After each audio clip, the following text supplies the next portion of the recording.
now like to introduce the first speaker, our principal, Mr. Joe Basewitz.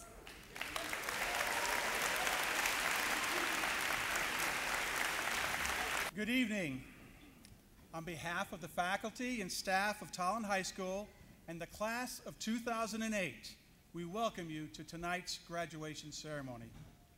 This group of seniors you see seated before you have been through some tumultuous times, some times of sadness, some times of happiness, and many moments of great pride in which they have grown together to become better people and better citizens.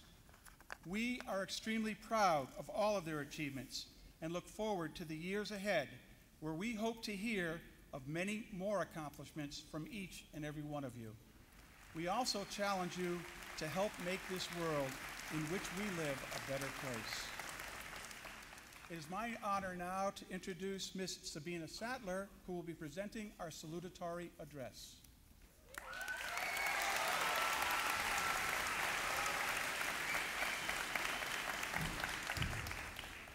Thank you, Mr. Basewitz, and hello, everyone. I'm your salutatorian. The reason I am is because of the classes I decided to take. I'm not your valedictorian because of the classes I decided to take. No matter what has happened to any of us these past 4 years, individually and together, this is the place we are graduating from, Tolland High School. Our school and our town are what unite us. In figuring out what exactly to write about our town for this speech, I realized that not much has happened in our little hometown. Sorry, Tolland, but seriously, what's up with the no drive-thrus? I suppose if Dunkin' Donuts had a drive-thru, though, I wouldn't have found one of my favorite hangouts in town. But I think the key word here is hometown. Tolland is a good hometown. It's a place to come back to, where you always belong and feel safe. So I ask of you, don't forget to come back to Tolland and do something for us. That's how little towns like this sustain themselves, by the care and consideration of those who not only live here, but those who once lived here. Let me tell you that I'm pleased to have this opportunity to make this speech, because I'm going off to Cornell to major in communications, so I like to talk, which my friends can easily attest to. And I'd like to thank my friends for always being there in support of me, and never trying to change who I was by simply accepting my late arrivals, uncontrollable laughter, and of course, crooked, Korea-shaped pinkies. I know, they're odd, but which reminds me of Mrs. Fontaine's chem class. You know, it's been said that if you throw out the chem lab, if you throw out the manual, it can be so much more fun doing it your own way. Well, our way resulted in more than once producing that oh-so-wonderful rotten egg smell.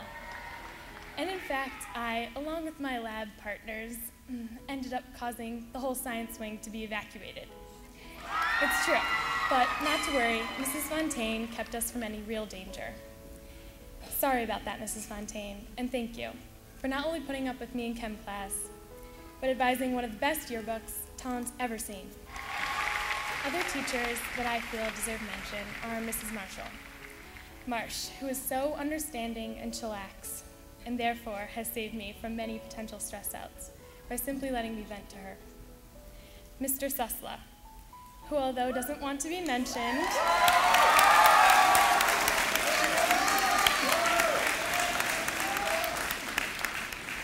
is proof in my eyes that Eagle groups were worth something, at least for me. Madame McGrath, aka McG, whose constant and inescapable chats with me, along with our shared likes from running to certain rugby players, has given me courage to take chances in life. Powell, where the Mr. is not needed because I swear he's not an adult, but secretly a kid at heart.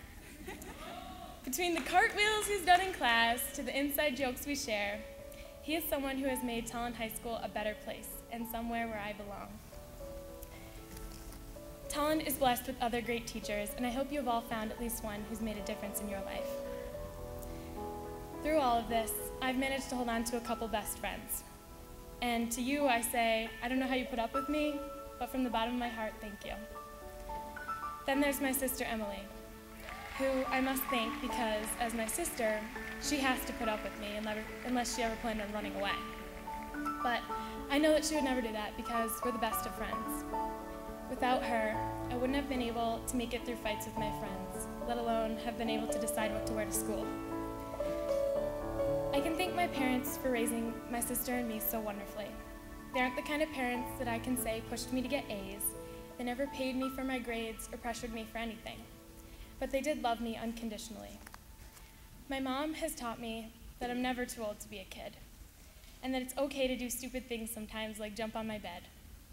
My father, Pop, has taught me with his unavoidable humor the importance of happiness and laughter.